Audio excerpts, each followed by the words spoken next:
Thank you. First of all, this is Subbu representing Spark10 team. Thanking you to be here for this auspicious evening when we are launching our application program. So being an auspicious day, we wanted to start this evening with an auspicious moment. I request Mr. Jayesh, Ranjan, Jon Bradford, along with Spark10 team, to join on the stage while Jayesh, Ranjan and Jon light the lamp. Thank you. Yeah. Oh, sorry.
Thank you.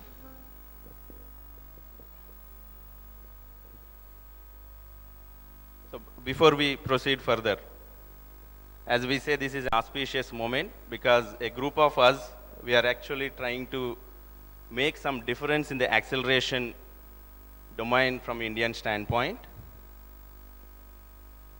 Through Jon Bradford kind of mentors to us, we are trying to get an effective model to be derived in India, that too especially based out of Hyderabad. So without taking much of your time, the flow of the agenda is that we wanted to go on and tell about Spark10. Then Jon will give his experience to us for all the entrepreneurs sitting here. And then we'll have a panel discussion with Jon, Atal, Jayesh, Ranjan, and Manish from Grex. And then we'll proceed and have question and answer session with Jon, and then we'll conclude. So I request Atal to take over the proceedings. Thank you. Thank you, everybody. Thanks a lot for coming over. Thanks, Subbu. First of all, I would like to give a big round of applause to yourself because this is what the Hyderabad is. Guys, this is the startup ecosystem we want to build. And when people say that it is in London, it is in Silicon Valley, and we say, you know, there are so many people, hardworking engineers and techies who are sitting here in India, they are making that thing possible. And again, we did it in last decade. When IT services were here, we did it in last decade. And today, when this is the new startup era, when Startup India is taking shape, we would like to make it happen again, and starting from Hyderabad. So thanks a lot for coming over to support us in such a big vision. And we are really looking forward to talking to each and everybody. So of course, there is an agenda where we are going to follow the agenda.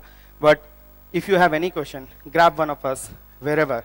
If you have this small idea or this big vision, just talk to us. Okay? So the thing is, we are here because this big company going to be big. The reason I'm saying the big company is going to be big, because as they say, if you want to be successful, be in the company of successful people. If you really want to make something big, think big, do big.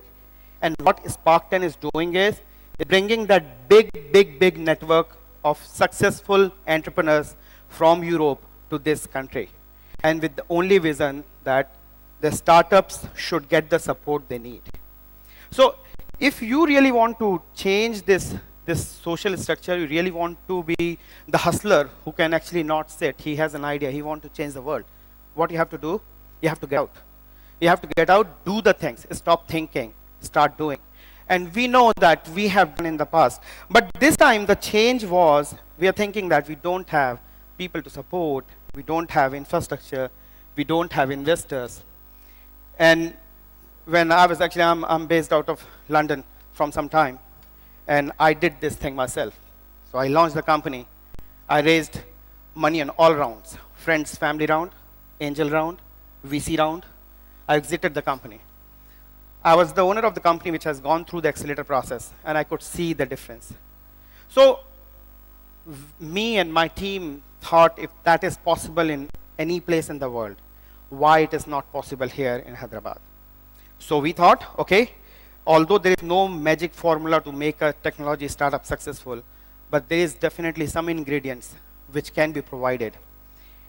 And we thought, okay, so what are the ingredients? And one of the main thing is you should have the support of really global networks, the people who have done it, and the people who can understand what long-term vision you have. So guys, the first thing is Spark10 is bringing in this country is the big network of 500 plus international mentors who are going to go there and support you. Doesn't matter what is small or big you want to do. Thank you. Then the second thing was, okay, so we got the mentors, right? We have a fantastic idea. We are going to make a big company. But many times you think like, okay, doesn't matter how cool is my product. That product is not going to get the visibility unless I will pump in a lot of money. So I will come to the money part little later. But the other part is the visibility. And today, we are going to solve that problem as well by really announcing a surprise towards the end of this program. So I will actually keep that thing holding, and I will really come back to that point. The third comes to the investor part. And when I spoke about the network and everything, that includes the investors as well. And Spark10 has a vision of investing $100 million in coming 2 years in technology startups of this country, starting from Hyderabad. And on the top of it, there is another cool surprise waiting for you, which will help you in this investor piece to put in the puzzle. So guys, before I will ask Jon to come and share his experience, vision, how he has helped all the startups in the past, and how he is really excited about being a part of it. One thing I would like to say, money is just the last piece of the puzzle, which will anyway fit in the place if you have all other parts in place. And Spark10 is going to put all the parts in place for you. We will eventually make your startup successful. That's Spark10's promise to you guys. So please welcome the godfather of accelerators in Europe, Jon Bradford, to come on the stage and share the views.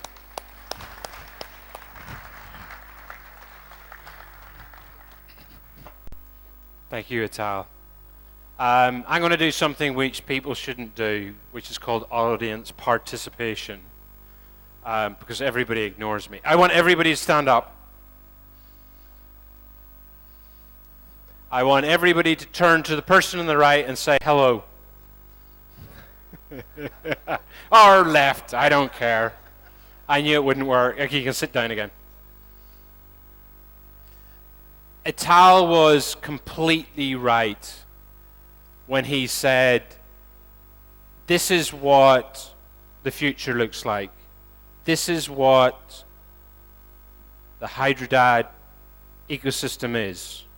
It's not about computers, it's not about servers, it's about people. And it's about people interacting with people.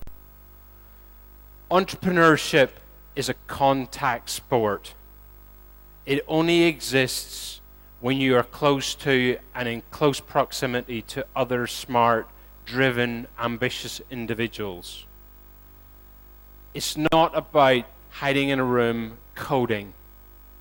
It's about participation. It's about being part of a process. It's about giving first.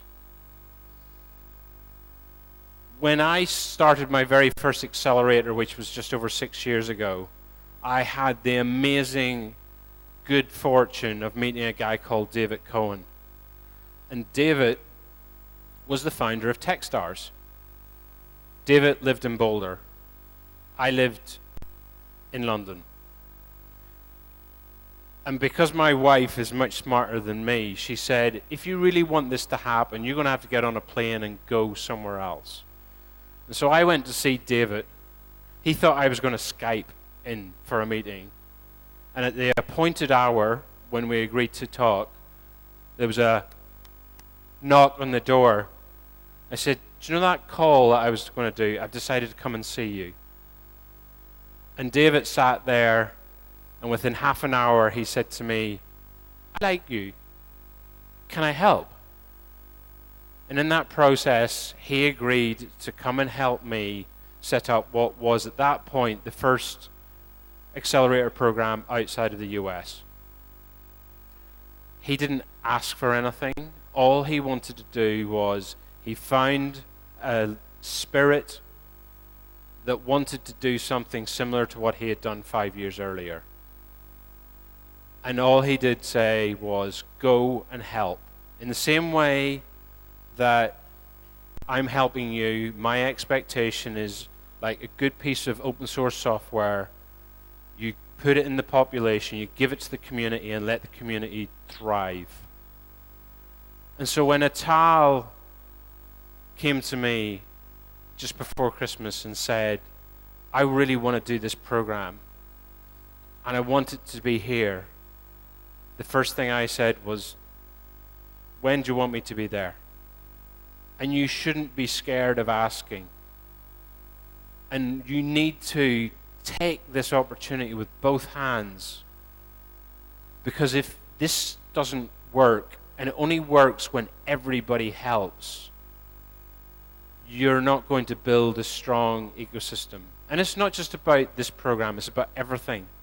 You have to participate to have a right to criticize. But to participate will make the ecosystem stronger as well. What I didn't know at the time when David helped me, and what David didn't know when he helped me, was 3 years later he came and knocked on my door and said to me, actually, we want Techstars not just to be in the US. We want it to be international, and we want you to run it. And so out of his helping me 3 years earlier, when he had no judgment and no wish to do anything else, he actually helped start Techstars internationally. When I joined Techstars 3 years ago, I was the 7th program. Today, Techstars has 24 programs, of which 7 are international. And I think within the next 2 years, that actually Techstars will have more programs outside of the US than inside the US. And that's essentially because the potential and the opportunity which exists for entrepreneurship, for markets, for technology, actually there are more opportunities now outside of the US than inside the US. This is not going to go away. The internet will have its ups and its downs. I was through 2000, I know what that feels like. But I can assure you that in 10 years' time, the thing that we see and the impact that technology will have on every part of our life will be profound. We are going to have kids that have no understanding of what a fax machine looks like or what a photocopier is. And they will just never understand how a world existed without connectivity as it is today, and it is the internet. But that wireless potential and that technology which you hold in your hand today is pushing everywhere. It currently exists in multiple locations across India. As the rest of India, not just the urban areas, but rural, come online, you are going to potentially sit on the biggest single market in the world. Think about that. That is the prize that you can win. And that's just India. That's not even considering what the opportunity in Southeast Asia and Asia is. We were talking about this earlier.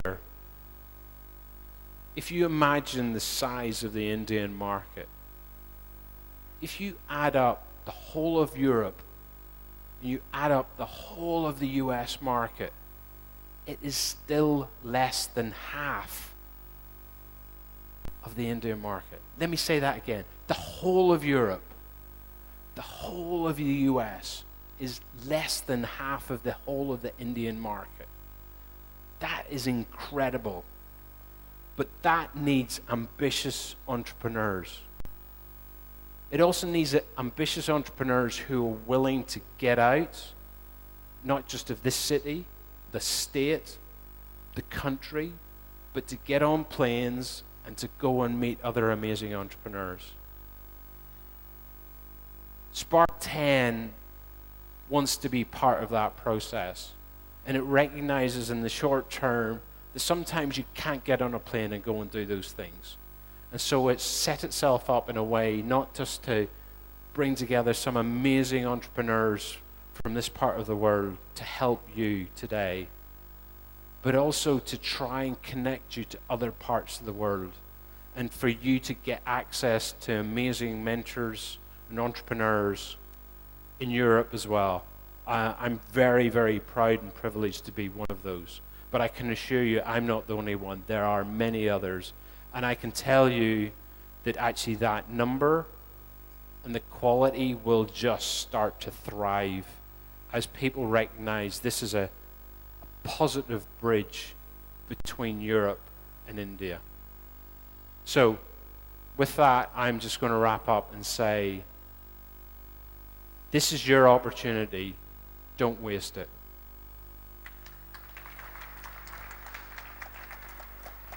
That's good. Thanks a lot, John. So this is the opportunity. Don't waste it. And that's why John has come all the way from Europe to here to help us. So when people are actually standing outside India can see the opportunity, can see that spark, they are coming over here to help you. So how is it possible that people in this local market are not ready to help? So I'm going to actually now next call two gentlemen who are representing two different things. And you know, there's another part of the flexibility when you're building a bigger startup. So our agenda was flexible. So we have included two more slots in here. So very, very quick one. First of all, I would like to invite the founder and CEO of Grex, Mr. Manish Kumar, to come and tell us what Grex is. He's equally excited about Spark10, and he shares the same vision what we have. Manish Kumar, please come over.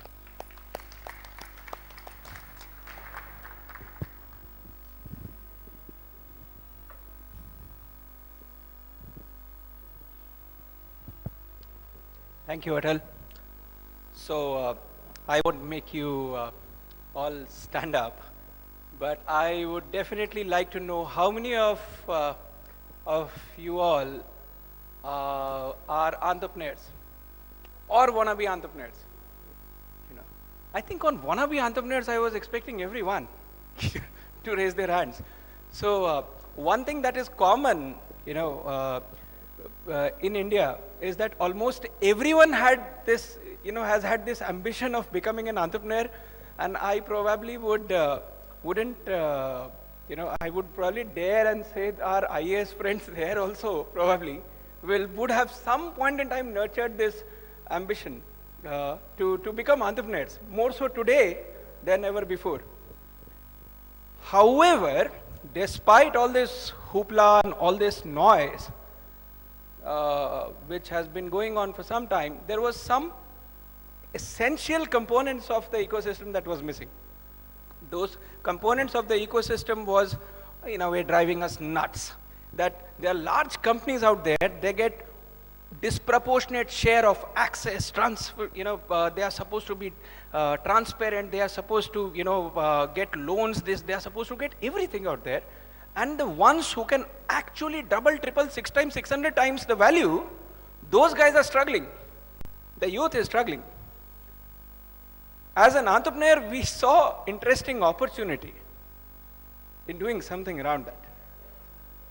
On the other hand side, you know, we could see lot many people in their 9 to 9 jobs and all struggling to figure out that one day they will do entrepreneurship. And this Sachin Bansal guy, he made money, I also need to make money on the way. Now, and eventually they landed up trying to figure out, where do I put my money in, which stock, which equity, and which something, and that, eventually landed up in some listed company stock, and what is the tip that one can get, and things like that. Very pitiable situation to be in. On the one side, ones who want to put in money do not have access to the ones who want to access money. Classic markets for entrepreneurs to solve, and that is exactly what we have done at Greg's. So we built out to solve this problem. If you people do understand that at the earliest stages also, you have retail people, if one has to qualify them, or investors investing directly into companies. Interestingly, so when you are 1 crore, then also you have retail people investing. When you are raising 1,500 crore also, then also you have retail people investing. Why can't we have them, price discovered and investing all the way, while the companies were growing? This is exactly what we are trying to enable at Greg's, trying to create private markets for these companies to thrive, to be there, to grow, and investors who can, be as reticent as much as they want, but eventually they can join the force. They can eventually invest, keep the investment with them as much as they want, without the entrepreneurs trying to figure out when they should exit, and probably exit when they want. This is exactly, in a nutshell, if I can describe what we are trying to do at Greg's. So we brought in the best of what was available per technology, lent out from capital markets, and created an ecosystem that all of that was available for unlisted companies. And this is in a nutshell what we are doing at Greg's, and I hope we should be able to provide, they say where there's a will, there's a way. Earlier, even if you had the will, there was no way. There was just chaos. Now, with Greg's, if you have the will, we have the way. Thank you.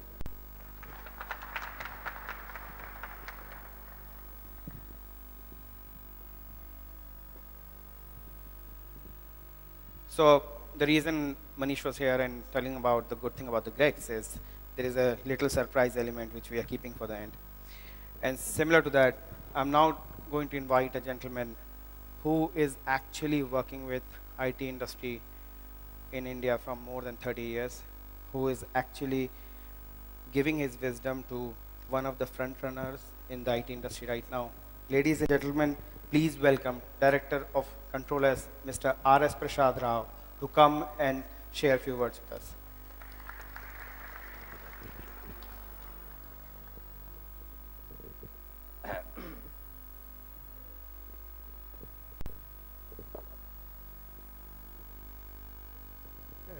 Good evening, everybody. I'm really thrilled to see so many entrepreneurs here. I just asking Rajesh, he said 300 or 400 applications have come, and so many entrepreneurs in the city, Hyderabad. And I'm sure, I think in other cities like this, hundreds of them, and I think there must be across the country now lakhs of them. And I think our Honorable Prime Minister's, Mr. Modi's dream of Made in India, I think it is going to come true with all of you. When I came out of college, years back, we always had only one thing, to look for a job.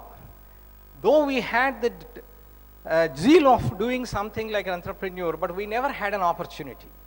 But today, I'm really happy to see that a platform like this, and these young gentlemen who have started the Spark10, a platform they are creating, there are financial institutions who are coming out to give you the financial aids. The government is there to coming forward to help you all. It's a fantastic opportunity, as like my the previous speaker said, and I think it is. I'm very happy about it. Coming to our entrepreneur, I want to share with you a few things. Although just a friend told me a few minutes you take, and I would like to see that I can finish it within that. How many of you know Control S here? Can you just raise your hands? Great, I'm really happy to see that. We started Control S in 2008, just like, though the ages may be different, but it is from scratch we started Control S in 2008. Today, we built this organization in the last 6-7 years. We are 300 crore company, having presence in 6 countries, international, and which just now we had a meeting and I came from the meeting, and we are going to start this organization and these services in another 4 or 5 countries in Asia Pac region. But this is what the journey we did. I would like to share with you a few of my experiences with you which would be useful for you. When we started in 2007, we didn't have anything. We wanted to see something about data centers. We just did a research in the Google and other things and see that what are the data centers, what do? Do they really make business? Does it make sense? We did it, and then we found out that certainly in the years to come, the people would be having a lot of data, a big data. Now you must be all hearing about big data, which we were thinking about 2007, 2008. And there are definitely the big the companies who would like to have their data stored securely somewhere and at a very cheaper cost and also available at the same, available all the time. This is what we found out, and then we started the idea of that, and our chairman, Dr. Sridhar Reddy, is a very ambitious man, and he had a vision, and he had that commitment to implement and change that vision into a implementation and activity, and that is how the controllers came up to. We also faced a lot of challenges in the initial stages. The first challenge was of the brand. The brand making was the biggest challenge for us. And then we sat together and said, what do we do for that? And then how do we go to market when the both of them came into? Then we said that something our products or whatever we are bringing out, it should be distinct from the ones what already the market has. So the first thing is, how do we differentiate ourselves? How do we distinct? And we wanted to make it absolutely the biggest thing. As somebody said, that think big. We thought that what is in the data center the biggest? Then we came to know that this is the infrastructure which goes with the data center. That is the biggest thing, because usually the data centers already available in India were all tier 3. So we thought, what is the biggest? 3 or 4. In US, there are few centers, tier 4 centers infrastructure. There are lots of standards for that.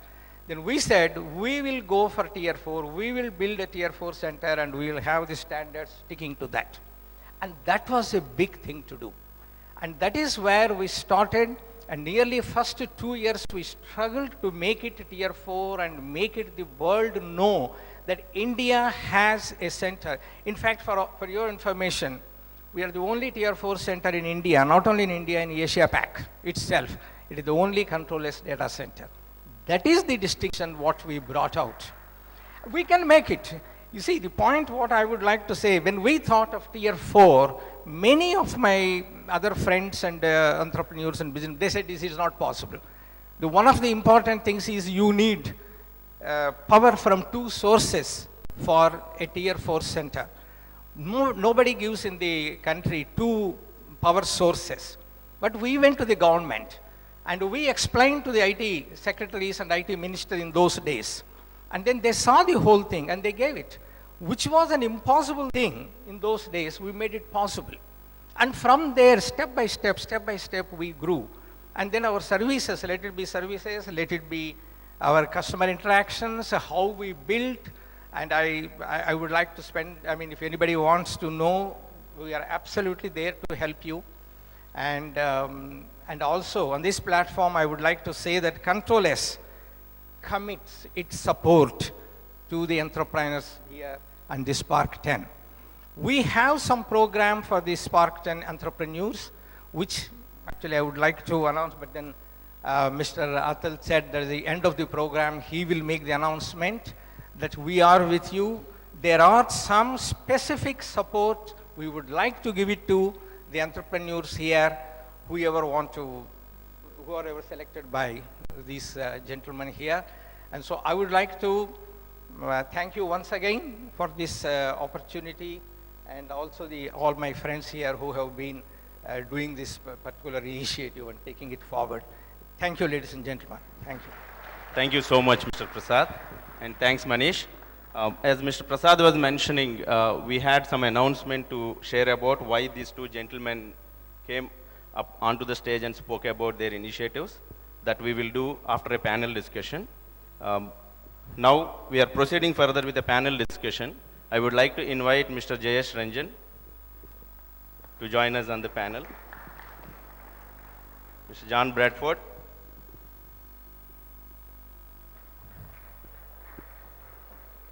Atal Malviya. Manish.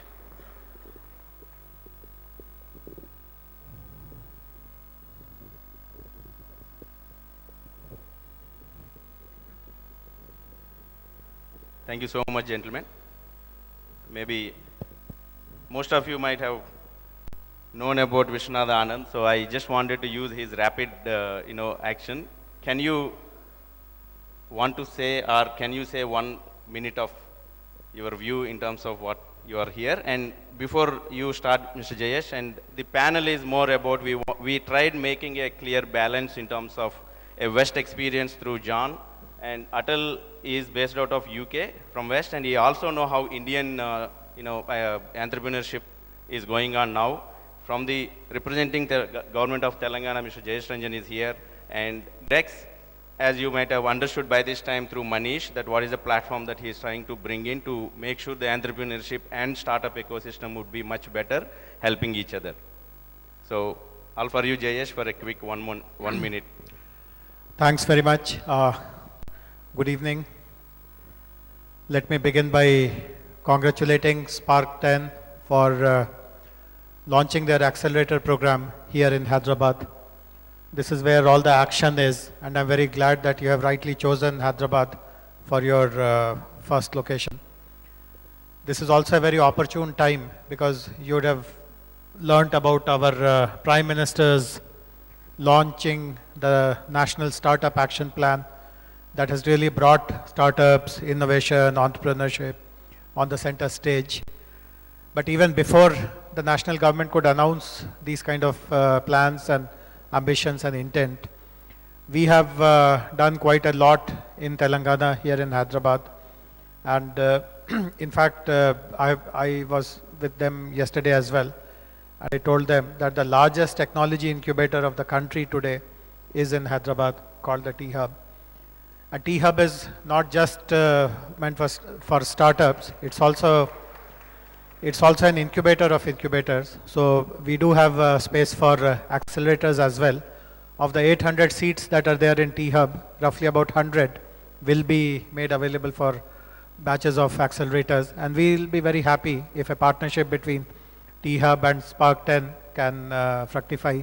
In fact, when I was hearing the two of you, I really found that much of in fact, practically everything of what you mentioned is precisely aligned with our intention as well. So the startups who are in the incubator program or in the accelerator program in T-Hub will receive a very structured mentorship support here as well. We also are creating a fund which will be there to provide the initial seed corpus required by the startups. And we ourselves are creating outposts of T-Hub in international destinations. So the idea is that if there is any incubatee which shows promise of making it big in the US or Europe or other geographies, so geography should not be a constraint. There should be a conduit available to it to take his or her idea or product to those geographies also. And in that, for that pursuit, Spark10 will be a very, very ideal kind of a platform for us, an ideal partner for us. So I do hope that what you are trying to bring to India, first to Hyderabad, will get that multiplier boost if you see value in this partnership with T-Hub, and we can discuss more, we can explore more. And T-Hub already is in touch with a number of international accelerators, and strategically we are kind of making those tie-ups, making those announcements one after the other. So we look forward to a very, very productive and fruitful association with Spark, and this is something which will really push Hyderabad even further up the ladder of the startup ecosystem today. Thank you so much, Jayesh. And yeah, so to give a context on this panel, we are actually trying to set the context to discuss on growth of Indian startups. So whenever we talk about startups and entrepreneurship, most of the times we always come across few lines of discussions. That is, how are we actually knowing or learning from Western world, and how are we actually trying to compete with Western world, whatever the word that you wanted to use, you can use. But it is a proven fact over years of time that the Western has proven so much in terms of entrepreneurship, and we wanted to know a little more from Jon Bradford about your key factors. So now in last 2 days, I mean, this is first time he visited India and Hyderabad. So you might have understood a little. You might have understood a little about Indian system as well through us and visiting. Can you give quick your views on how Western proven expertise can help Indian ecosystem to?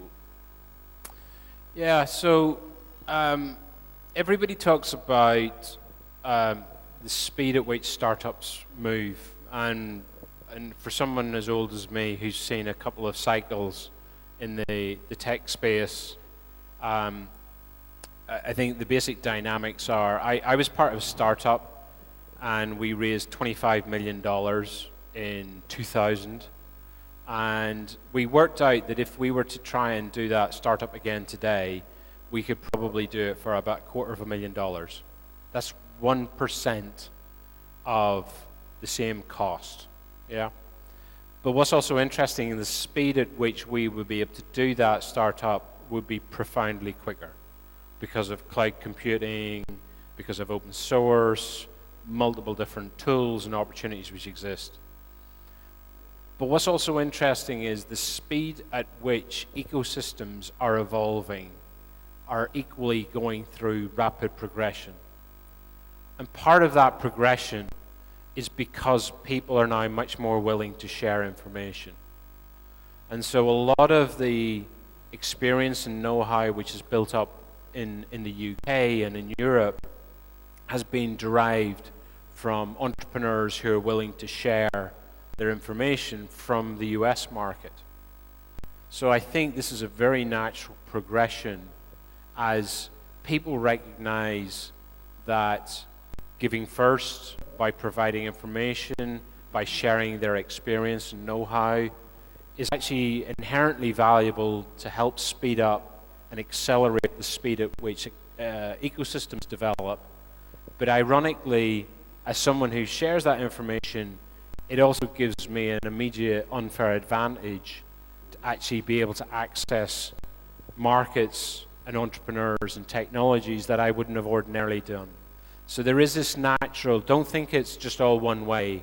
There is actually a natural progression of information moving both ways, which is inherently valuable. If one thinks of almost ecosystems like the internet, you've got these nodes, you've got connectors on the internet which traffic passes through. What's really important is that Hyderabad becomes an important node on that physical internet, which is the internet of entrepreneurs. And I think that's one of the things which is super important. It's not who you are, but it's how you relate to other parts of the ecosystem. Fantastic. Thanks, John. And moving it further, I said it is a very quick thing to understand, but thanks, I think you have got some understanding on Indian ecosystem, and thanks for your views. And I wanted to ask Atal, with his experience, he has built, he's a serial entrepreneur, he built and exited few companies based out of UK, and now we are trying to do something in India. So can you add certain things which probably would add on John's views? Sure. One thing I would like to set a context first. So the companies, so I was actually always entrepreneurial, but the first and the recent companies all were there in London, in UK. Now, there is a reason why I said the context. I actually meet many entrepreneurs here who always say, I have a fantastic idea, it's $1 million idea. In fact, I met somebody who said, I lost millions because somebody else has executed my idea. So I would actually say that is the difference, because in really very exciting or successful startups ecosystem, one of the biggest thing is you need to share and learn and be open up. So it doesn't matter how great your idea is, if it is not executed the way it should be, if you do not have the right team, it's not going to make the mark which you're thinking is going to make. And that is a big change which is needed in this society. So Indian system is actually learning a lot. And so one thing which I would say we should learn is open up, learn to give. And one little thing, and I don't know that John remember it or not, but I met John around 5 years back, and the first thing John said, of course he said a lot of things, and towards the closer he said, if you guys can do one thing, if you go to anybody, just say, is there anything I can help you with? And that one line can change your world. So entrepreneurs going and meeting others. So John did that exercise, meet each other. But after everything is done, you introduce everything. Just ask one thing, is there anything I can help you with? And that line, I don't know whether people have observed to whomever I have exchanged emails with, that is one common line I always add. If I can have anything which can help you, that will change the system. And that is what I would say is needed. Fantastic. Thank you so much, which is the one which we were discussing last 2 days also. I think John is very particular, and he was very clear about saying people are the asset of any kind of an initiation, and the coordination between people, and when people travel and learn how the thing should go further is the essence that he is actually mentioning. Good to hear from you as well, Atal. And before going to Jayesh, sir, thank you so much. The decision of initiating Spark10 in Hyderabad definitely got influenced by one factor, that the current government's initiatives and the encouragement to us. So I would like you to put few words like how government is looking at such initiatives and how it can be of good help to startups and entrepreneurial ecosystem here. Yeah, so Subbaraju, before that, I just wanted to continue this thread that both of you have shared. See, I see another value in how a Western rooted accelerator can bring to India or to Hyderabad. See, there is a feedback which we get quite often is that in India, there are, as you said, thousands of people who are trying to solve thousands of problems. Two things are noticed about most of such people. One is that they get very intensely wedded to their idea. And it takes quite a long time for them. For some reason, if the technology platform or the fundamentals of that idea itself are not strong, it takes quite a while for them to get dissuaded. Now, while people here their mentors here might still try to tell them that perhaps this is not the right problem to solve, or it is not the right way to solve that problem. For some reason, it is seen that they spend much more time still trying out, still pursuing, etc. So if you can find out how do people in the West shift that agility to really change from one kind of track to another kind of focus, how does that happen? How does that discipline, how does that ability to kind of be agile in your mindsets, how can that value be transported into this system? That will be one really good benefit. The other is that collaborative work. See, while Indians are very brilliant individually, it is also commented that when they are brought together as a team, all kinds of dynamics start to operate, and they're not very great collaborators. There may not be much objectivity or kind of rationale behind this kind of thinking, but still this is the perceived belief. So if you are able to also train them and how to kind of collaborate, there may be 3 different people tackling different aspects of the same problem, but if you are able to find ways of bringing them together. In T-Hub, we have tried partially to solve this problem, because since you could not get a chance to visit T-Hub, let me describe it briefly to you. Apart from the largeness of the building, which is a 70,000 SFT, 800-seater facility, it is also designed in a very creative way so that it fosters a spirit of solidarity, a spirit of community. There are no cubicles kind of thing. Everything is connected. And wherever you are, you get lots of chances, lots of opportunities to understand what is the space that someone else is occupying, and opportunities to collaborate, etc. So while we have done that in the sense of creating that kind of an infrastructure, but how to get into that kind of a mindset also, that collaborating is a very good strategy and something which will pay you well.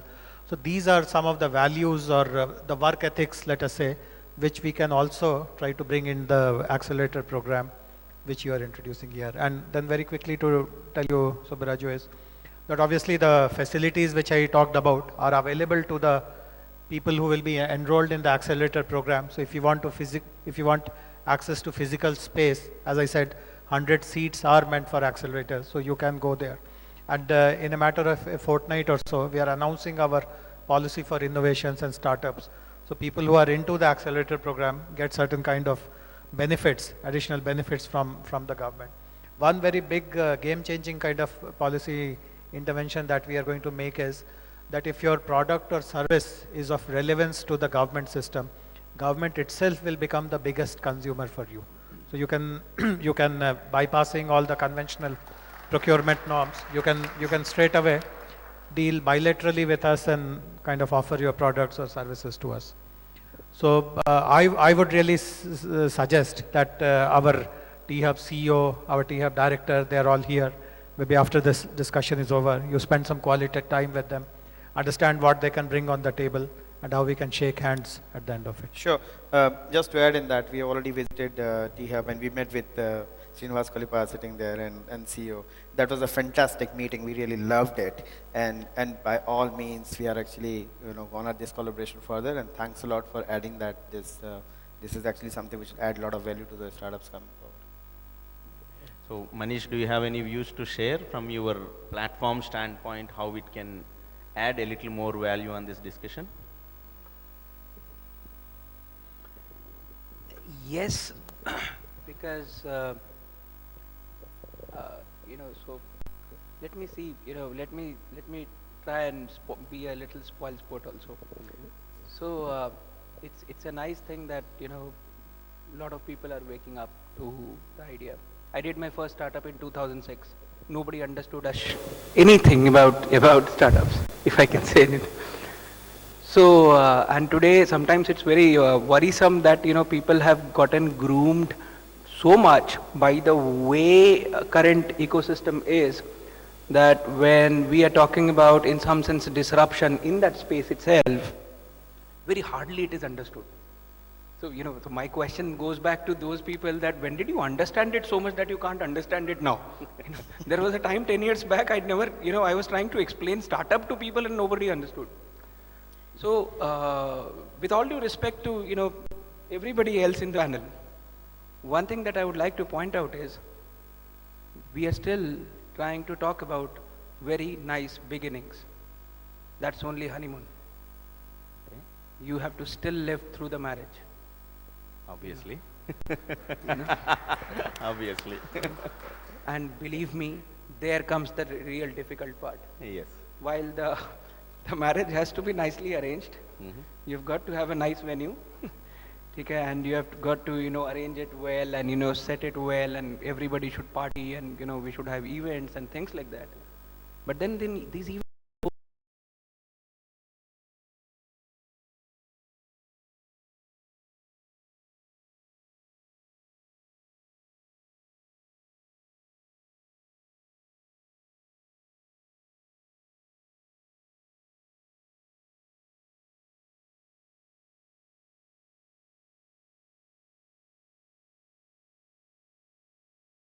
how do I build a company where you have some cash reserves in the bank account, and you can probably, your company may be investing in companies, or you may be going for IPO, etc. There is a whole lot of work required to be done there. Companies, we as an ecosystem, we succeed, as he was saying, if we can build collaborative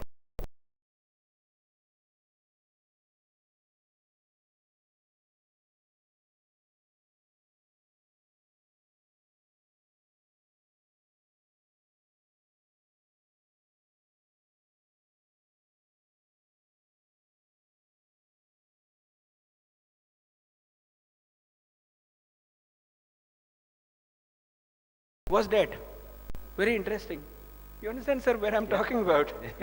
Now, I can see if we don't exist, then probably 5 years down the line, people will talk about multiple things, and we should do both, So I'm just, preponing the discussion, and I'm saying, let's build robust companies, let's use the right financial products, let's build companies with backbone, and let's create employment, let's create disproportionate, growth, and let us all be participative in that wealth creation process, not, at the IPO process, way before that, when companies are being built, let us all come in, as part of the ecosystem, as part of the international ecosystem.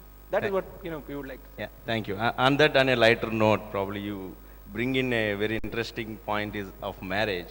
I think we keep hearing about from few people that entrepreneurship is actually blocking their marriage proposals.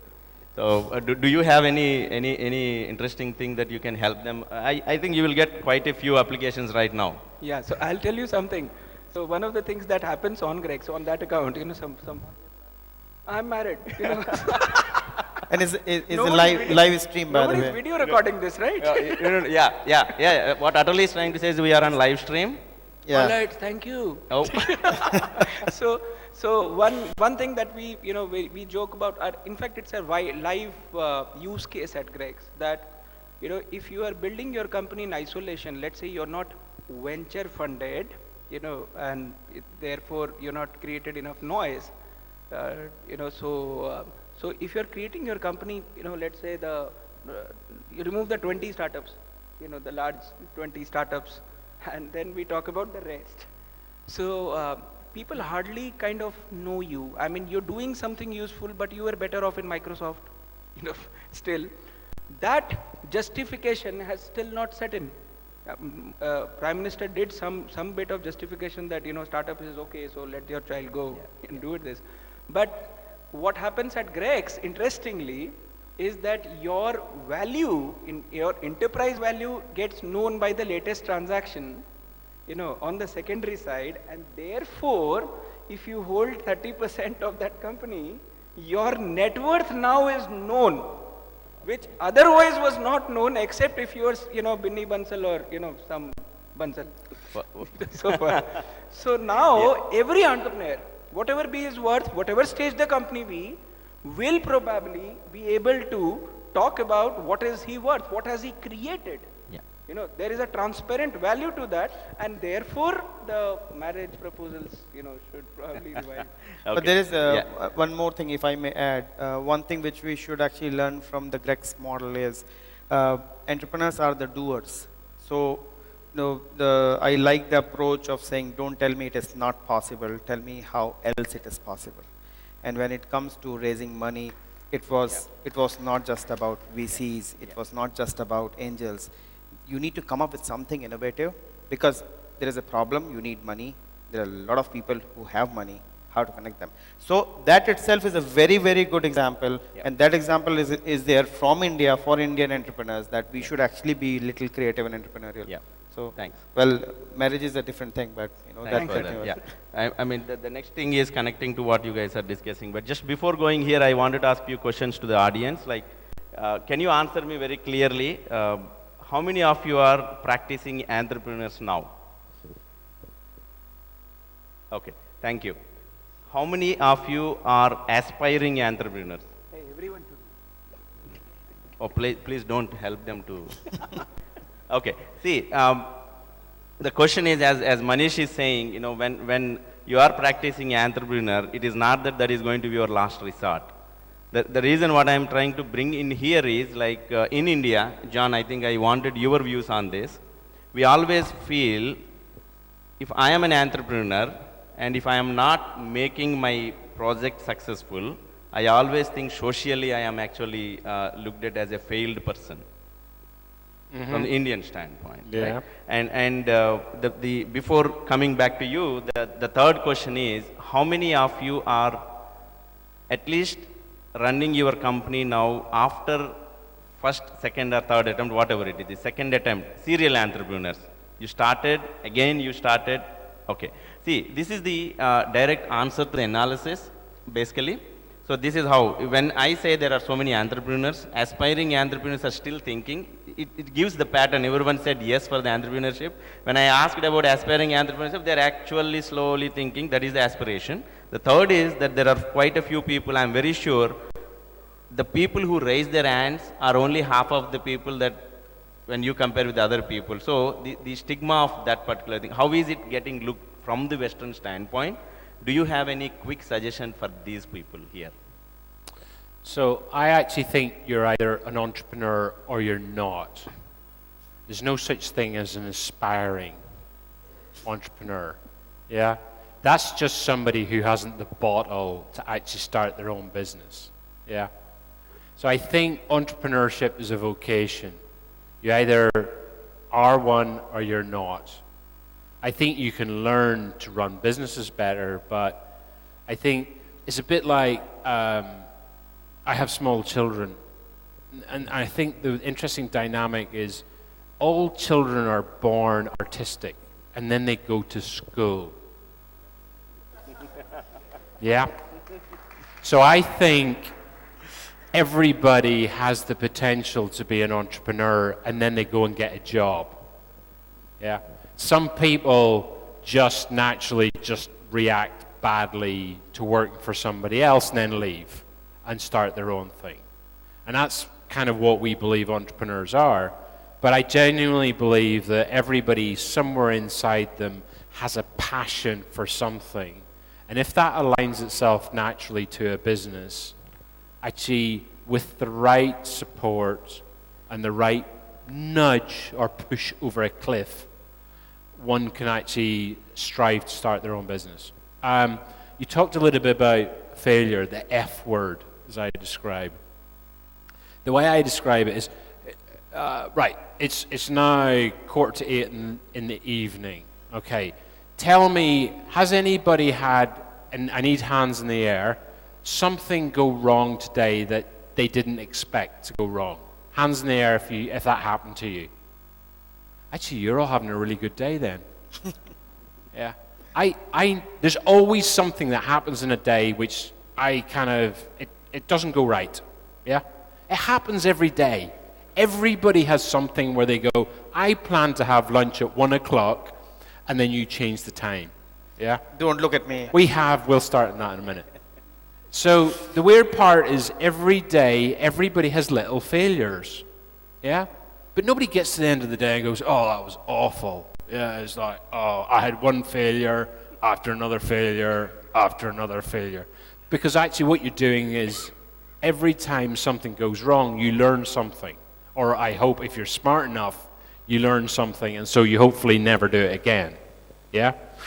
So what's really interesting about startups is actually, I think about every day I get up as an entrepreneur as I just fix problems. Yeah? Every day I get up and there's just a ton of things which are wrong in my life. And if you run a startup with lots of other people, they bring you their problems as well. Yeah? And so effectively you just think about, failure isn't the right word. Some people talk about it as a learning experience. I just think of it as problem solving. Yeah? You try something, it doesn't work, you try and fix it. I don't think of that as a failure. And I think what you have with technology and lean startup and all of this sort of stuff is they feel like little small failures. And when they're little small failures, they don't count. It counts when, like, a house falls down. Like, that's a bit of a problem. But with startups, you should be able to learn much more quickly and react to all of those different things on a day-to-day basis. So you should never, ever get to the big, like, colossal, I was going to swear, thing that doesn't work.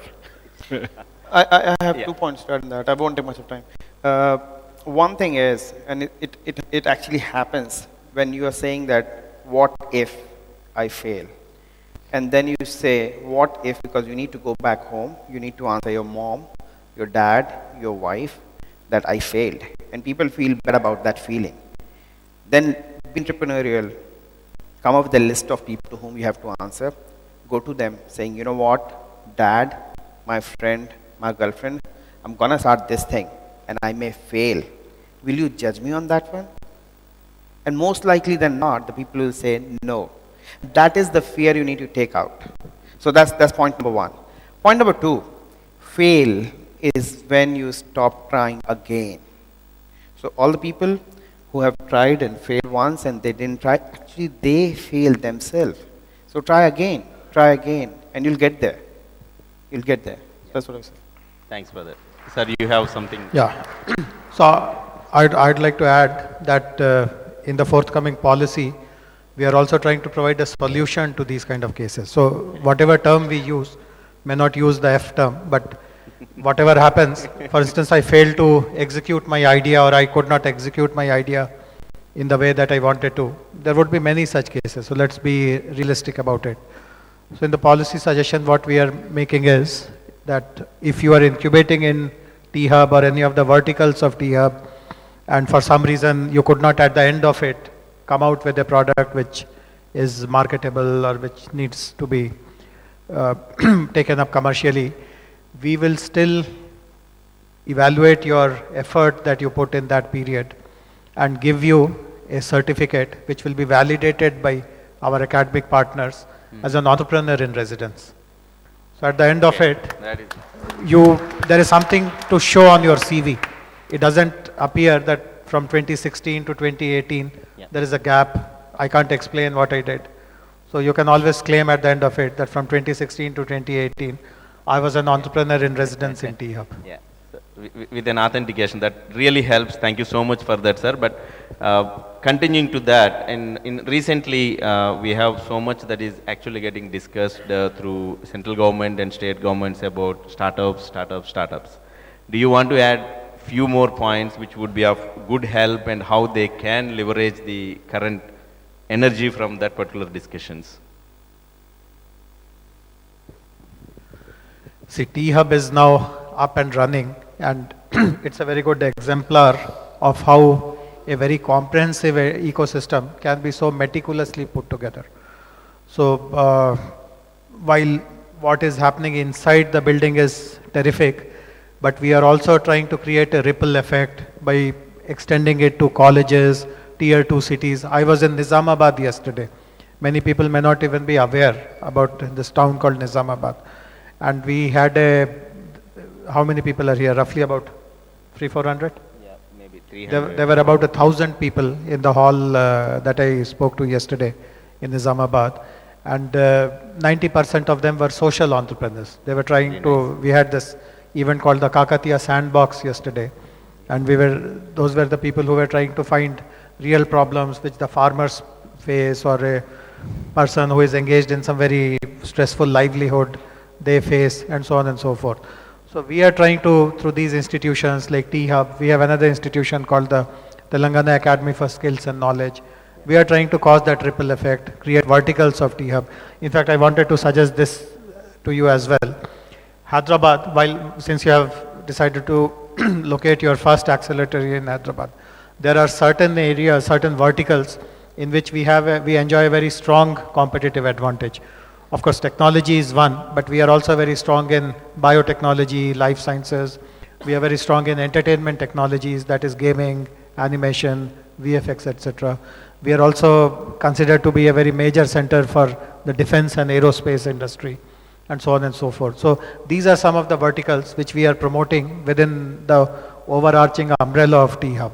So if you also kind of support this niche areas which we are trying to develop, our value add will be much higher. Thank you so much. So we are actually getting into the last leg of the discussion, and the questions what I'm going to ask now, I would expect a little quick responses to it. So coming back to the context of the entrepreneurship, Jon, here from idea to execution. So we always think in the context, we keep meeting so many people, every time they will be very insecure to talk about their idea, and they think that the idea can be implemented by the other person who listened to him. So what is your take on that? I think all good entrepreneurs have a problem. It's like voices in their head, and the only way they can release the voices in their head is to go and do it themselves. It's really hard to play tag and to pass on your burning passion and desire to change or to fix a problem to somebody else. I really don't think that is possible. I've seen repeat entrepreneurs, serial entrepreneurs be able to do that, but for first-time entrepreneurs, it's very much about there's something inherently, there's a big hole in the world and you need to fix that hole, and that's something you got to get up. It's the stuff you can't go to bed, you can't sleep, you can't talk to your friends apart from about this topic. I mean, that's when you know you've got to start a business. It's like when it's the only thing that you talk about. Nice. Atal, do you have something to add on to that? Is it idea is important or execution is important? Is the success is that idea or getting it successful as an execution? See, I feel without doubt that execution is important, and very big part of that execution is the team. So you should have the right team, the right execution, and you should be focused on what you're doing. Now, a little bit of a thing, there is a gentleman called Nitin Raj Vempati who has tweeted, sorry guys, I was expecting a panel discussion, not a panel lecture. And this is what happens when you lose the focus, right? So we lost it. I mean, thanks for reminding us. Yeah. This is what we need, focus and execution. Thanks a lot, mate. Thank you. Probably. He also felt the same what I am saying to get it a little more rapid. We'll iterate faster and just shut up. Yeah. Good. So the success ratio of the entrepreneurship is more in terms of very quick. Maybe when you start, you will fail very quickly, and then once you cross you learn faster. Yeah. So is that the same scenario from the West as well, John? Sorry? No. See, in India, what we look at is once the startup has been initiated. Yeah. So the failures are coming more in the early stages, not in the fag end of the this thing, maybe within 90 days. So that's how we look at. But how is it from Western standpoint? Yeah, I mean the numbers are, if you go through a good program, and there's no doubting that Spark10 is, you can progress what would ordinarily take 12 to 18 months within 90 days. And part of that is by you sitting in the room and everybody coming to you. Yeah? So imagine you are the center of the universe, not the kind of classic position that most startups are in, which is, look, I've been here 2 days and the traffic's awful. Like, you can do what, 2 meetings a day, one at breakfast and one in the evening, and then you travel in between. So imagine a world where you are the center of the universe and everything is about supporting you. That's how you can make a real change and really accelerate your business. Thank you. So Manish, do you think from us, most of the times, most of the entrepreneurs are looking at, if I raise money, that is my success. What is your view on that? Yes, I mean, this is one thing that, I have very strong views on. First I'll try to connect between the failure thing that you spoke about. So, guys, Greg's naturally needed a very strong, knowledge team. I am probably one of the guys who failed, if you can, list down everyone and see who failed the most, and then I will be the topper there. So, still leading the team and still doing good. Now, so failure therefore should not be a problem. I'm very proud of the failure. The failure in my entrepreneurship was that I could not raise capital, and that is why, the ambitions rose so far that I thought I will not solve it for myself, I will solve it for bloody everyone. So comprehensively solve the bloody problem itself. So right. that is what we did, and if that can probably be any inspiration that you learn, you always are learning, you never really fail. So you gain experience and you use it sharp and sharper, and you probably achieve something there. On the money part, and on so I think some part I think people. The only access to money, unfortunately, that India had, and which is after, let's say, slowing down or inaccessibility of capital markets, has been the venture capital that has come in as a boon to the economy. Unfortunately, the venture capital, the way it has been deploying capital, has taught, entrepreneurs very difficult to, now unlearn lessons into the ecosystem. My view is that one should love your company. One should, understand that, you are paying to access capital. You are paying through your equity. If you love your company, be for the long haul, create a stunning enterprise, be proud of that, create great companies, love your companies, and don't, try and, build something that you can, which has a very incremental value or, lower access barriers, and just because you wanted to raise capital and things like that. So those kind of frivolous things, which are reasons behind entrepreneurship or capital raising, will anyway have to die, and they should die sooner. Thank you. So we are almost concluding the panel discussion, but we are open for question and answers. Before getting to question and answers for the audience, we have about 10 minutes that I want Atal to make few announcements. We want panel to be staying back on the stage. So be with us. We'll finish the announcements quickly and in 10 minutes, and then the floor is open for the audience to have question and answer. But thank you so much, panelists. So the understanding is that the essence is more people, constant learning, collaboration, and the support system through government and all other parts of the ecosystem is very essential. This is the take on it. Failure is not the worry that we need to really look at. And the last one, as Jon said very clearly, is either you are an entrepreneur or not an entrepreneur. That's it. There is no midway point to that. Thank you so much. Now you are an entrepreneur or entrepreneur in residence. So that is more about, we'll come back and then be here, sir. Atal, take over 10 minutes to you. Thanks. Before Nitin tweets again. Yeah. Thanks a lot. Before we are making the announcements, these are those strategic partnership and announcement. A lot of hard work has gone in that. Spark10 team has actually contributed a lot. So I would like Spark10 team members to come on the stage when we start pronouncing those things. Please, Spark10 guys.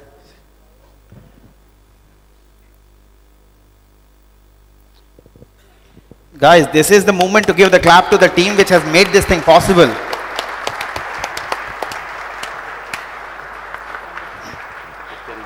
Okay, I need it. So, the first announcement is the local ecosystem is always very helpful to help us, to help you guys, help startups. Mr. Rao had to go, but one of the biggest announcement we are making today is Control S has actually agreed to give 1 year of free server hosting support, mainly worth around 3 to 4 lakh rupees every startup if they are chosen as Spark10 member. The second one, big one, because we talk about support, money, visibility, and then what next. So it comes to money now. Grex has agreed that any startup selected for the Spark10 will by default listed on the Grex platform to have a wider visibility to all the investors and would have a more possibility of raising money. Please give a big hand to Manish for that thing. And if you can add a few words on that one. We would be very proud to help that, and Spark10 has given us an opportunity to get involved earlier. So I don't think the barriers should come on the way. That is what we are talking about all this while, collaborating and building a path that you can trade. If you have the will, we kind of are developing the way. Perfect. Thank you. The third thing, the visibility. So we have done a lot of brainstorming that how we can make sure that the startup which is being chosen from day one, that should be visible. That should be visible to the outside world, to the customers who can use it and use their products and make that thing successful. So today we are going to announce world's first real-time accelerator show. The reality show on the startup accelerators is called Spark10.tv, and I would like to invite Mr. Jayesh Ranjan to press this promo videos play button and announce it. 1 second, Atal. Okay. There is some mechanism needed in this one now. Vikram is going to help me in that. Okay.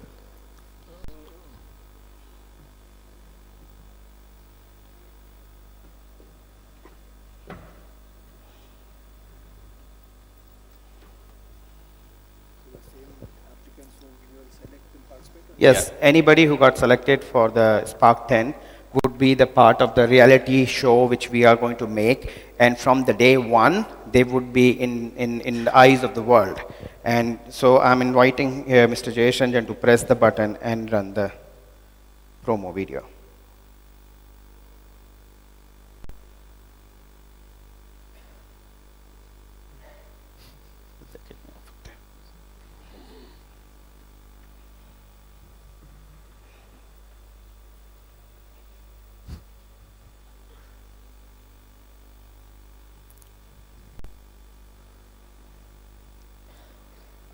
Oh, they want to have another.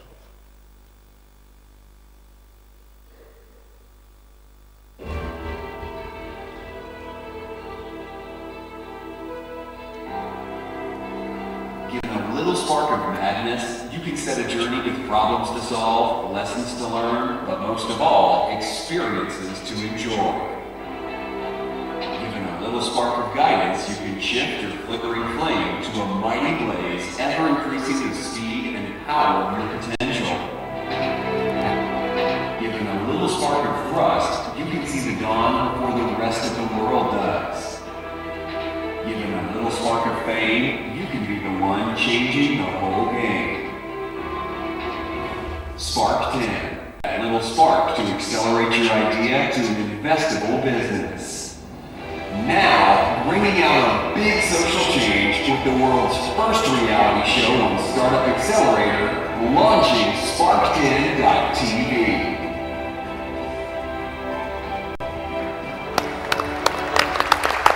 Thank you very much, sir. Thanks a lot. Thank you so much, Jayesh.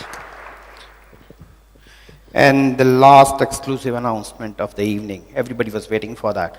So you want to take the advantage of Control S, you want to be listed on Grex, you wanted to be part of the Spark10, but how to do that? And Jon has traveled all the way from Cambridge to London to Hyderabad to make that thing happen. So I would like to invite Jon to come and click on this button here on my phone before my 8% batteries goes to 0. And there is a gentleman who was supposed to come to capture it. Otherwise, it's fine. Can I make one final announcement? Yeah, here you go. Which is another surprise. I Yes. had the good fortune of working with some amazing guys. I meet the guy who's the founder of F-Success in India here is here somewhere in the room. There he is. There's the guy. There's the guy. Yeah. And we had a conversation earlier. There's a thing called an F-Success. Is he going to talk about it? Am I going to talk Come on about in. it? Yeah, I'll do it. Okay. I'll take the glory. He had the idea. I'll take the glory. Amit, come on. We have something called a Founder's Gold Card, which is worth over $1 million with a huge number of different services. And we are going to give away a gold card to every single company which goes through F-Success. So $10 million worth of free services for any company that goes through the Spark10 program. Now, what am I doing here? You're clicking here, and rest of things are being done there, so don't worry about it. Does it break something? Bring it here. It's not going to break. It's never going to work. No, it'll work. Just wait for a second. See, it worked? Yeah, here we go. Hey! Apply now. Looking forward to it. So here's F-Success application. I think if you'd like to spend 2 minutes, we don't have time, how to do that? I think most of the people, how many people do you know about F-Success? Right, so I think a reasonable number of them know about F-Success. So you just need to click on F-Success, apply through the, you need to create your team, just apply it to the questions. And there, I think there's 4 questions to answer, and you're sorted. And then the rest of the So any question, anything, you drop an email to hello@spark10.com, atal@spark10.com, anybody's first name at spark10.com. You send an email, we'll reply, if any question. Otherwise, F-Success. So Amit@f6s.com. I'm available. I'm in India. Your guide in F6s India. Perfect. Thanks a lot. Thanks. Thank you very much. Question. So now we are again open for question and answer. Our volunteers are there to help you with mics, and if you can start asking, and then panelists are here. Thank you so much. Some more time for the question and answer. We have about 20 minutes. So we'll receive questions, and at least thanks Nitin, and I don't want to see another tweet from Nitin. So guys, please be little to the point. Yes. Nitin scares us. Yeah, whoever wants to ask question, please raise your hand and We have a question. Hi everyone, it's a great program right now going. This is Vikram. So I had a question like on which, so I have an idea and I have to execute it. So at which point of time from idea to execution I should approach Spark10 or any accelerator program? Do I need to execute it to a some bit and then open it to users, see how it works, and then come? Or initially when I have idea and when I have a team, great team working on it, so as soon as I have a great team, I come to you and ask like, I have a team, can we work, start working? And So the short answer is come to us, we'll talk. yeah, If you have an I'm idea, you looking think, forward. if Okay. you have an idea, Yeah, you think I you mean, can. we have been working on an idea and it's going good, so Okay. I was The, kind of. who in the room has had an idea today? Put your hands up. Oh, you're not having enough coffee. Ideas are second to dozen. Everything is about entrepreneurs do stuff. Yeah? Dreamers think about all the things they might do in the future. Yeah? Life is about getting out there and delivering. And the more you can demonstrate that you're somebody who gets, can I swear? Shit done. Yeah? That's what it's all about. Yeah, not sitting around navel gazing, thinking about how they might change the world. Get out there and change the world. Thanks.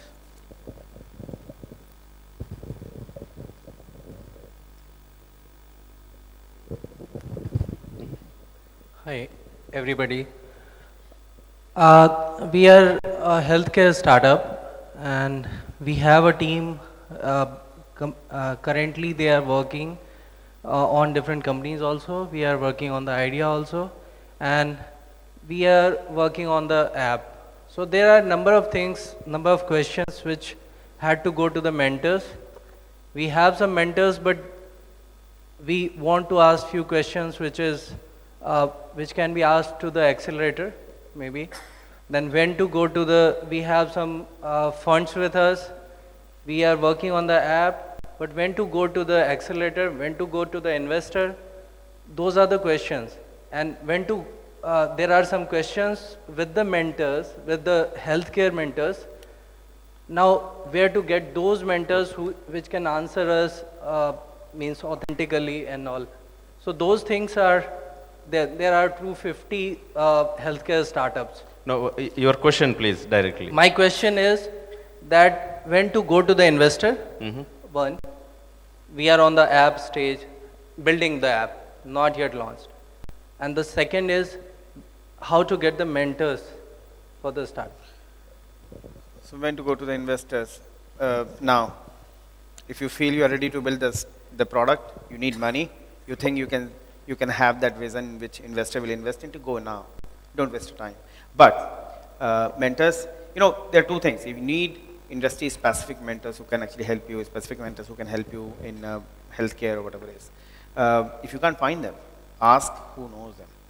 So don't wait for when to do what. If you feel like this is the time, go ahead and do that. Can I disagree with you? Oh, please do that. Good, I do all the time. That suits you. So I think he's right on one subject, which is if you need investment, you should be talking to investors way before you need investment. Yeah. So there's a silly little line which says, if you want to go and see investors, if you want money, ask them for advice. If you want advice, ask for money. Yeah.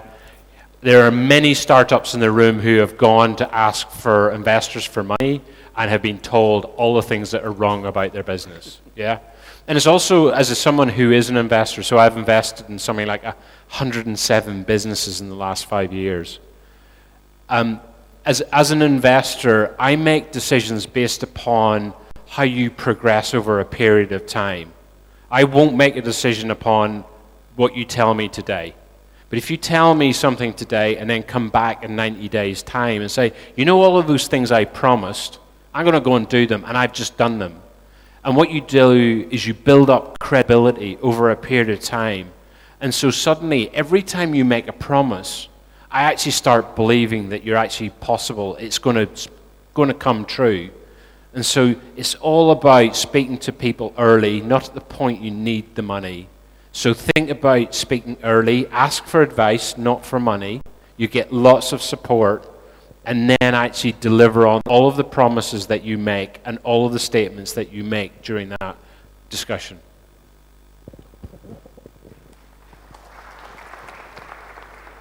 Hi, good evening. My name is Vamshi. Couple of questions actually. I mean, are there any specific sectors that you are looking to for the startups? Only awesome entrepreneurs. Great. If you're a crap entrepreneur, we're not interested.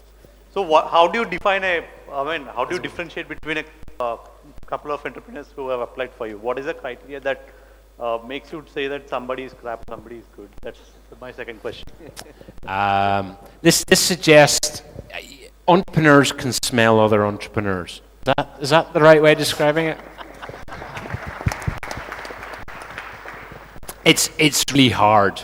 Yeah, I'm being flippant, clearly, but the biggest thing that we look for is people who get stuff done. Yeah, it's very easy for somebody to turn up and say, "I've got an idea, give me some money, and I'll make it successful." Entrepreneurs get up every day and they just make stuff happen. And actually, what they do without money is more interesting than what they do with it. And trying to just see them, just like when you have no money, you can ask for everything for free. Yeah? If I've just raised $1 million, everybody wants to get paid. I mean, how ridiculous is that? Yeah. Yeah. Hi, this is Nitin who tweeted earlier. So my doubt is, we started, I mean, this is my second startup, this is my second venture. So I agree that my first venture was a failure because of, it's a bad idea. I may say that that's bad idea for this market, to my knowledge, at this point of time. So I started the second one and it is doing pretty well. And we had conversation with Manish sir and he's really giving very good inputs to me. And one more thing I want to know is, I talk to many investors and everyone says that it's the best idea I can see and we see with a lot of potential in idea. So they say that, Nitin, why don't we see for 3 or 4 months, we want to see more traction. Yeah, sure, I'll show the traction, but I need some money for that. So they say that, okay, we are going to invest only from 3 million to 4 million, right, fine.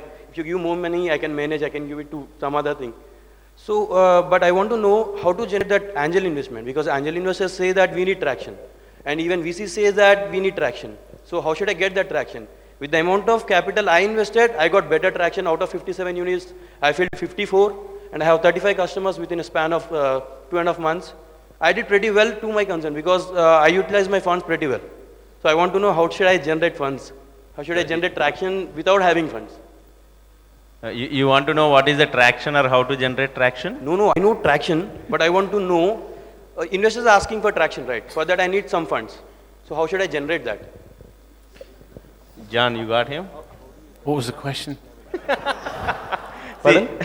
I was confused. I haven't had enough coffee. Yeah, sure, I'll say. So we are a startup. We didn't raise any funds from angel investors, not VCs. Yeah. So when we contact them, they're asking for more traction. They said that idea is very good. They're saying that it's an MVP. Have you any traction? I mean, they are saying that for the customers, number of customers or a number of site visits, a number of, number of customers. The answer is yes or no. Yeah. Do you have traction? Yes, we have it. Do you have a lot of traction? No. Have you got a little bit of traction? See, if I have one chair, I can fill only one person here. So if you're asking for 10 people should be filled in one chair. Do you have customers that give you money? Pardon? Do you have customers that give you money? Yes. Right, you just need more customers. Yes. For more customers, I need more money. I need to buy 3 more chairs, at least fill 3 chairs. So what, you give people money and then they give it back to you, more of it?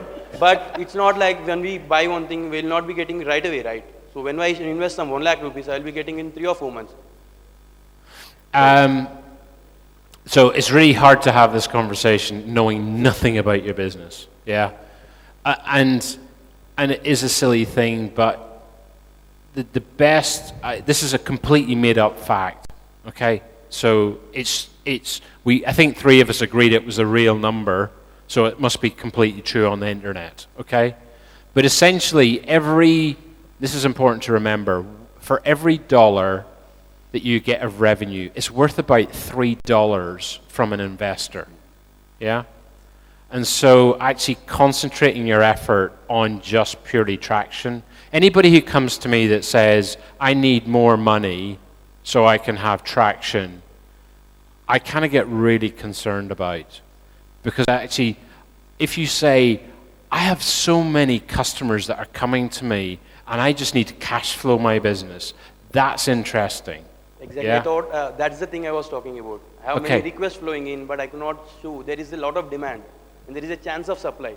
But I need to have some funds to get that supply and solve the demand. You need to improve your pitch deck, I think. I need to talk to you, sorry. Yeah, I think we can take this offline. You have something to add? No, let's talk offline. Nitin, we can talk offline on that. I think as you tweeted, I think that's what you're all expecting, a essay kind of an answer to you. We will discuss on that. The line you want to say is, I have a machine that prints money, but I need 3 more machines so I can print money faster. That's what your pitch deck should say, okay? That's a good one.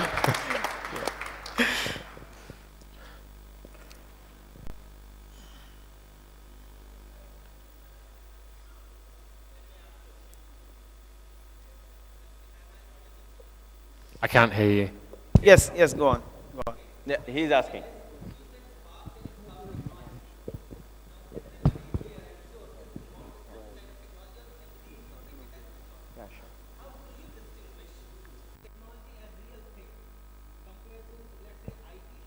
Service sector. I mean, is there any hardware kind of technology you're talking about, or just generic meaning of technology? So the words I tend to use are highly scalable businesses which are not capital intensive. Yeah. So if you need to come along and say, I need to build a factory and I need $5 million, and then I'm going to start making widgets, that's really hard to do inside one of these programs. Yeah. If you have a business which allows you to scale actually relatively easily and with the support of smart people, then that's interesting. And let's be honest, most of those tend to be software businesses, but it's not exclusive to software businesses. And by the way, I had this conversation with somebody yesterday. I hate hardware businesses because they're really hard. Yeah. But equally, because they're really hard, if you can do them, you can make a lot of money. So sometimes I like hardware businesses. So how exactly you distinguish from, let's say, generic grocery shop type of business, but in the form of a mall or a big bazaar, compared to a real innovation? I don't. Do you think Uber is innovative? Yes, I do. Good. It's just a taxi service at the end of a phone. Yes. Is that technology? No. It's great business. I would have loved to have been an investor in Uber. It's just a smart marketing. No technology behind it as much. Would you invest in Uber if they turned up? Yes. Because Okay. Technology. Does that answer your question? Oh, that's investor's viewpoint. I'm talking from a startup point of view. When you say technology, what does it mean? Simple. It means making things better, faster. See, if you have a solution of an interesting problem, which is faster, better, or cheaper, and technology is either helping you or is the solution, that's it. We invest in that. Thank you. Look, the thing which is really interesting is the way technology is evolving. There are now more opportunities in more different geographies than there has ever been in human history. And by the way, next year, that number is going to be an even bigger number. Yeah? So I think there's not a lack of opportunity.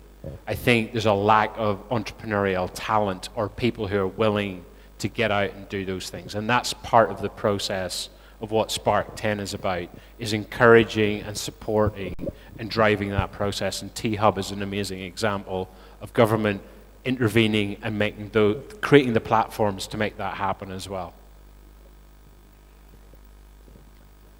Hi, John. We are in an advanced stage of a startup, probably at the post-angel stage. I just want to know how Spark10 is going to add value to the ecosystem, or is it only to that the 10 startups which Spark10 is going to just incubate or nurture? Is it going to complement to the other startups? And how is it going to differentiate from the other accelerators being in Hyderabad? And is that a kind of an, because I don't know whether to expect the same from Spark10 or not. Can we get a kind of a go-to market strategy kind of an information, because it says European accelerator launch, because there should be some kind of an European knowledge which could be shared. Tal, do you want to answer this? Yeah, of course. So one of the biggest differentiator with the Spark10 is the network, the mentor support, and the whole process, which has been actually proven successful multiple times. And to answer your question, if you are not the part of Spark10 chosen 10 teams, will you still be getting support? The answer is yes, because we always believe in, if there is anything I can help you with, I will do that, and that's what my team believes as well. So if you still feel you need any help, just reach out to us. We'll help. The one thing I would say with really good accelerators is they're stage agnostic. So if you start and you're having the most amazing team, you could participate. If you have a company which has built its first product and it's got early stage traction, it's applicable. Even I've worked with teams which have done seed investment and are scaling and being able to help them. If you think about an accelerator as like a multiplier, and let's say this come up with a random number, it makes you 3 times better, whatever that number is. The more assets and the more you bring to the table, the more an accelerator will actually send you further forward, yeah? Because it's all about an entrepreneur taking advantage, unfair advantage of the networks and the mentors and the partners inside the process. So don't necessarily think about this as being completely defined by you have to sit in a certain box. I have had companies throughout the spectrum, and all of them do really well at different stages.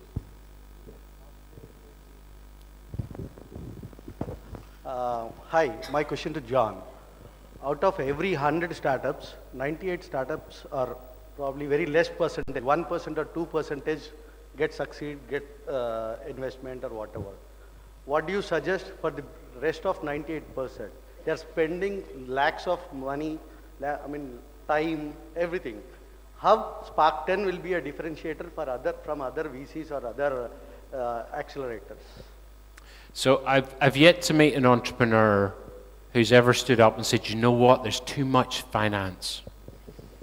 Yeah.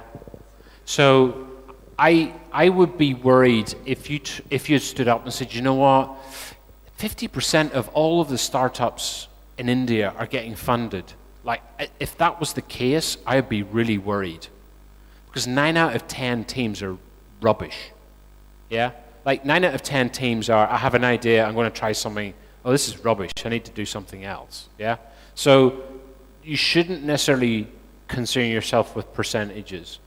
The thing about something like Spark10 or any other accelerator is if they're any good, you actually have a very hard selection process.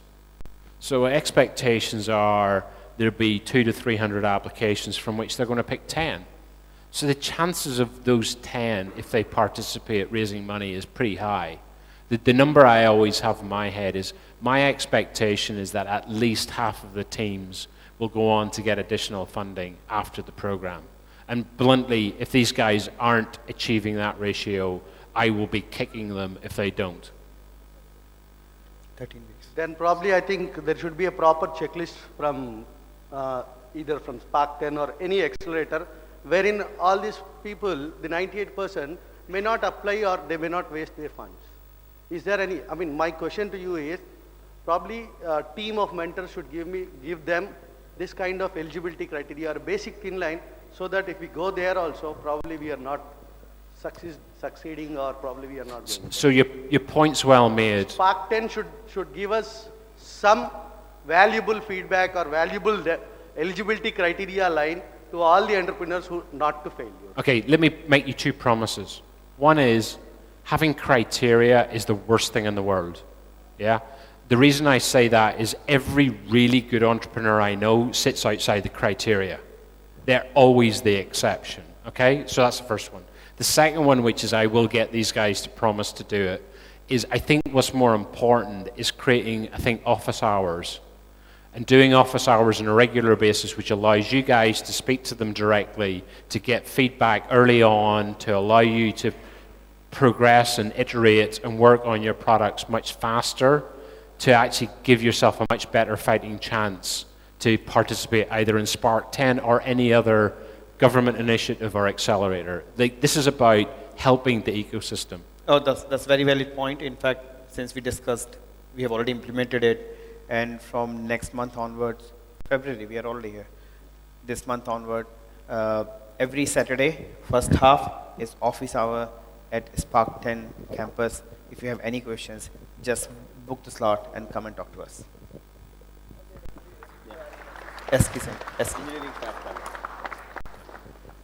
So last two questions, please. Hello, panelists. Thank you. This is Prahel from NewsDash. We are based out of T-Hub. My question is to John. He talked about the fact that for every $1 of revenue from your startup is worth $3 of incoming investment. Yeah, right? that's completely made up. No, it's fine. But what's your take on startups that are being popularized like hell, who have no way of making money? Like no business model, and they are like unicorns at this stage. So, because the media shows them as like these, you should aspire to be the next this Twitter. startup. I want Twitter, Quora, they don't yet have. Facebook. Facebook still figured it out sometime. Yeah, it's 5 years later. Yep. So what's your take on that? Coming back to it, they're the exception. And like they're hugely successful, but for every exception, there's a lot more interesting.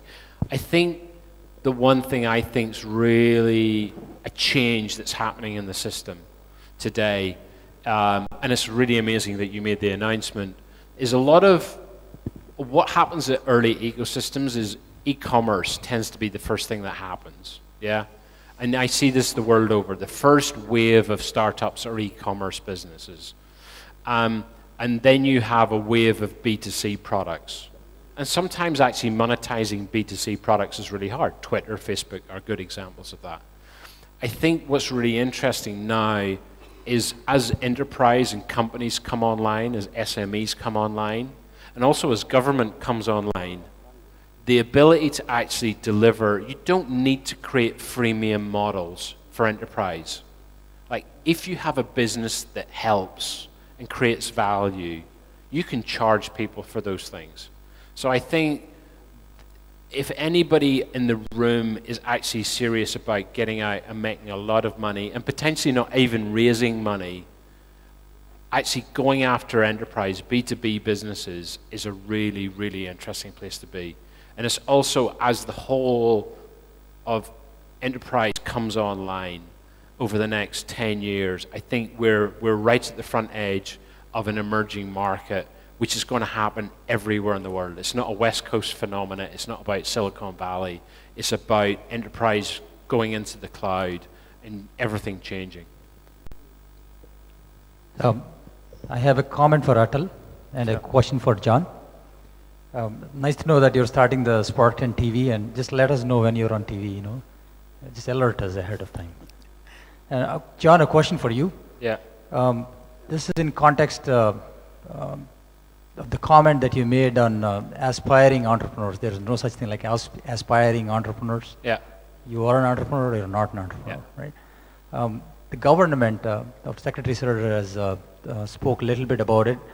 We are running some programs to create some entrepreneurs in the colleges and stuff, right? So, I mean, I believe that there is a tipping point for everyone. You know, at some point you decide to become an entrepreneur, right? And I think, you know, as government, we believe that we can be catalysts to this process, right? Earlier, our Telangana government, you know, we started a program called TASK, Telangana Academy for Skill and Knowledge, and T-Hub, which is the country's largest incubator, and you've been there, or you've seen that. So together we're running some entrepreneurship programs in about 20 engineering colleges, right? So with regards to your comment that you're either an entrepreneur or not an entrepreneur, and my comment saying that there is a tipping point where you decide to become an entrepreneur, what do you suggest that we do in colleges where students are still in budding phases and they are not really sure? Yeah. Or do you think it's a futile exercise and you're either an entrepreneur or not an entrepreneur? So what do I think? I think learning, so universities are set up to make people go into corporate jobs. They're not inherently, more often than not, set up to say, and go and start your own business. So I think there's a whole bunch of work that needs to be done around universities. And sometimes that's not in the university, but that's in parallel to them. I think encouraging people to start their own businesses during university, even if they're tiny, small things, I think is a really interesting place to be. I think the other thing which is super important to recognize is, I can tell you one way you can really mess up the Indian economy is actually turning every single person into an entrepreneur.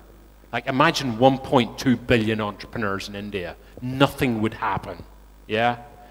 But what's really interesting is part of the process of educating people about entrepreneurship is actually teaching people that it's okay to go and work in small entrepreneurial businesses. So it's okay to be an employee, because most people actually feel like if they have to be an employee, they have to go and work for a big corporate, yeah? Actually changing people's mindsets and saying, actually it's okay to go and work with small, novel, innovative businesses. That's fine. I think that's really, really important part of the transition of culture. I think the other interesting one is, on a completely different aside, I have a very good friend of mine who's an amazing entrepreneur in Korea. And his single biggest problem is not his startup. His biggest single problem is not raising money, because he's really successful. His single biggest problem is having a girlfriend. Because in Korea, unless you work for Samsung or LG, it's like you're a nobody. And so there's inherently this kind of, how do you create culture change underneath to encourage and inspire people, not just to start businesses, but to actually work with people who are starting businesses. I mean, this is what you've been doing for all your life. I'll add to that. So I would share you my experiences. I've been into the entrepreneurship space in India, doing things all around the place. I've done such programs myself, given some brilliant ideas to students. I've done programs where I tried to have institute students coming together, even seeding ideas into them, and trying to do that. What I can share with you is, you would fail. Unfortunately, let's not have only happy discussions. You would fail doing that. And John is right. I don't know, he doesn't understand India so much, but he was still right. So I was. You're married. So what? Yeah, no, but you could get a girlfriend then.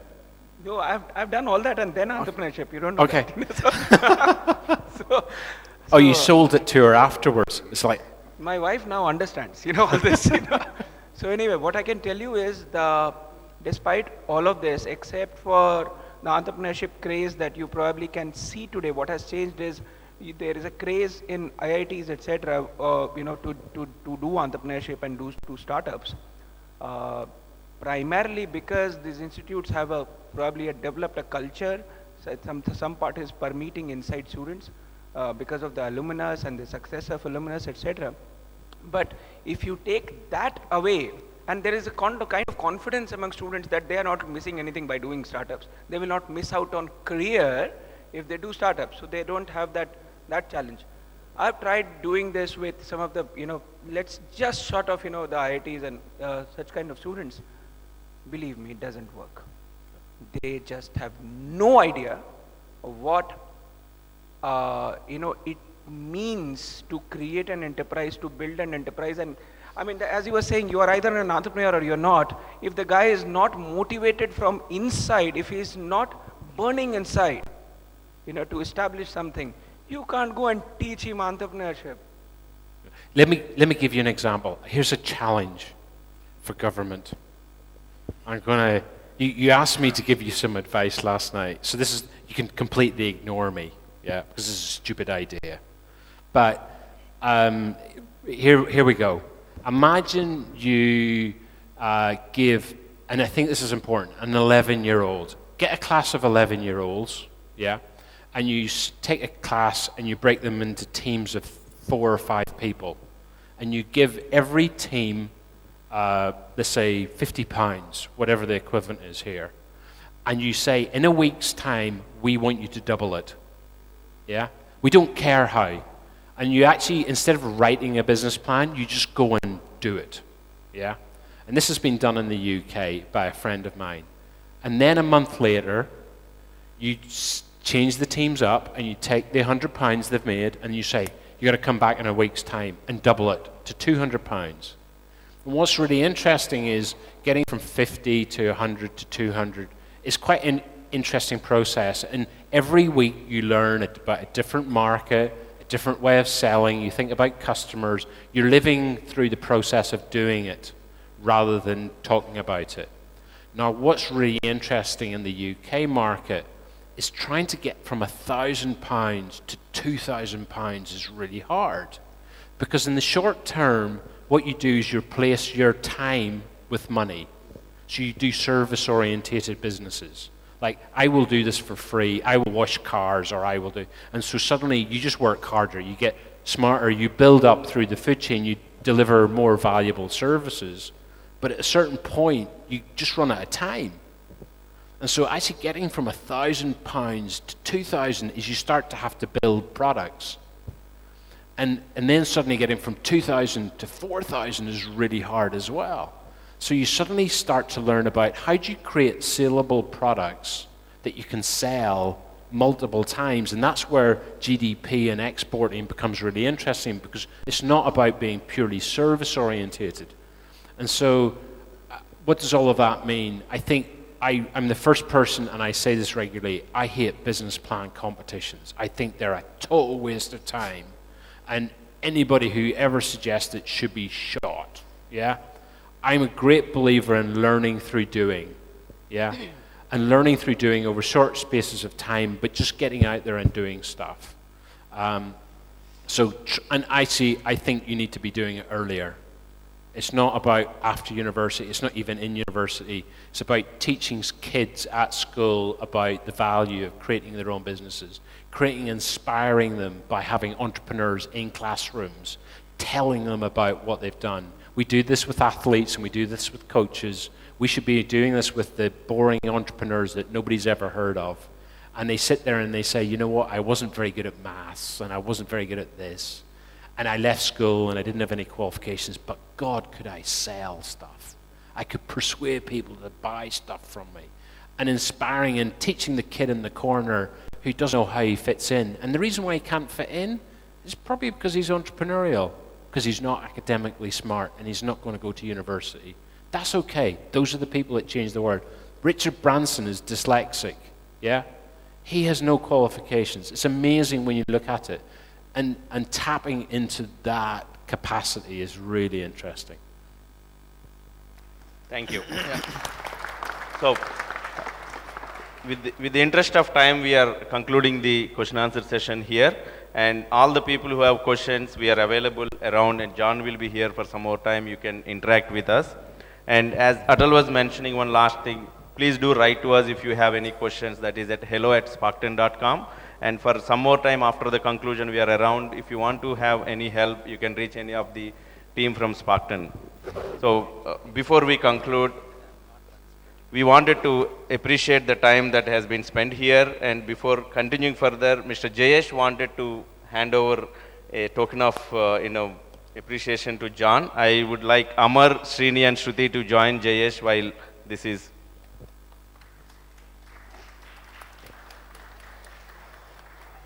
Oh, thank you very much. Will I come back? I will definitely come back. I promise you. Yeah.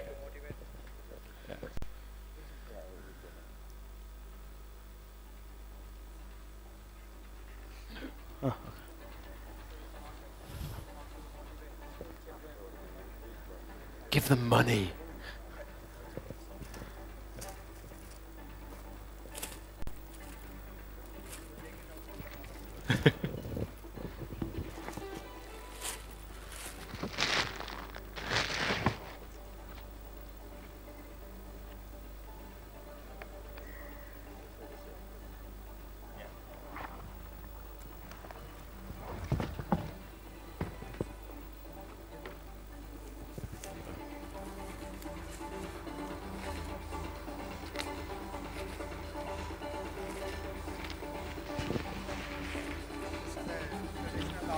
Okay.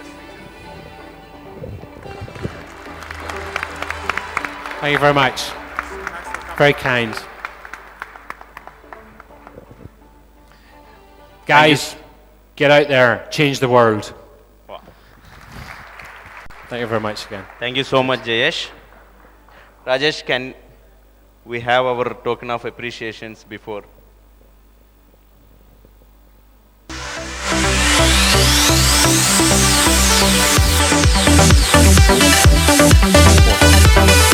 Yeah. Latif has done a caricature for all the panelists here. Thank you so much, Latif. And this is our token of memory. This was a live activity that is happening. He is sitting right in front row. Yeah. So he is there. Latif, can you come here?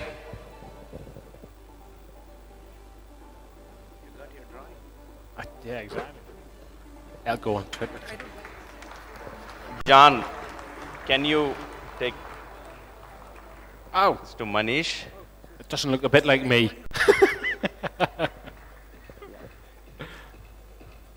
Atal, this is from you to John. Very kind. Oh my God. Very scary. Thank you. Atal, yours is still in making. Maybe a couple of more minutes you will get it. And he is Latif here. Thank you so much, Latif. He is here. So within the time of the program, he has made these live caricatures. Thank you so much.